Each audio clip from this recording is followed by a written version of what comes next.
ST कर्मचाऱ्यांचा फरक कधी मिळणार आहे यासाठी कोणती संघटना पाठपुरावा करत आहे की नाही? फरक मिळणे फार महत्वाचे आहे. 2020 पासूनची थकीत रक्कम एक रकमी मिळावी अशी अपेक्षा एसटी कर्मचाऱ्यांची आहे.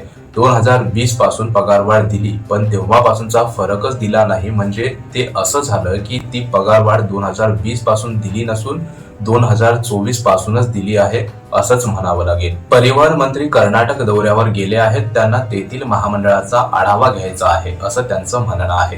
तेथील महामंडळासारखं महाराष्ट्रात महामंडळ कसं करता येईल याकडे परिवहन मंत्र्यांचं लक्ष लागलं आहे.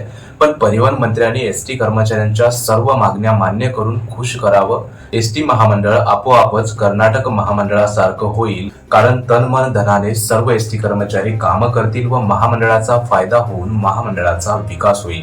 सर्व संघटनावाल्यांनी एकमेकांत संवाद करून एसटी कर्मचाऱ्यांच्या वेतनवाढीचा व त्यांच्या थकीत फरकाचा विषय मार्गी लावण्याकरिता एकत्र येऊन सामूहिक निवेदन देऊन एसटी महामंडळाला सांगावे की आम्ही सर्व संघटनावाले एकच आहोत, तरच एसटी कर्मचाऱ्यांचे आर्थिक प्रश्न सुटतील. आणि महत्वाचं म्हणजे 8व्या वेतन आयोगाचं सूत्र काय आहे, त्या सूत्रानुसार एसटी कर्मचाऱ्यांना 2026 नंतर तरी पगार मिळावा यासाठी सर्व संघटनावाल्यांनी प्रयत्न करावे. माझ्या ऐकण्यात आहे की 8व्या वेतन आयोगाचं सूत्र 1.70 हे आहे. तर आता चालू असलेल्या बेसिकला 1.70 ने गुणल्यास कर्मचाऱ्यांचे बेसिक तेवढं झालं पाहिजे, हे सर्व संघटनांचं टार्गेट असणं गरजेचं आहे. समजा एखाद्या कर्मचाऱ्यांचं बेसिक 19,000 रुपये आहे, त्या बेसिकला 1.70 ने गुणल्यास 32,300 हे त्या कर्मचाऱ्यांचं बेसिक 2026 नंतर झालं पाहिजे.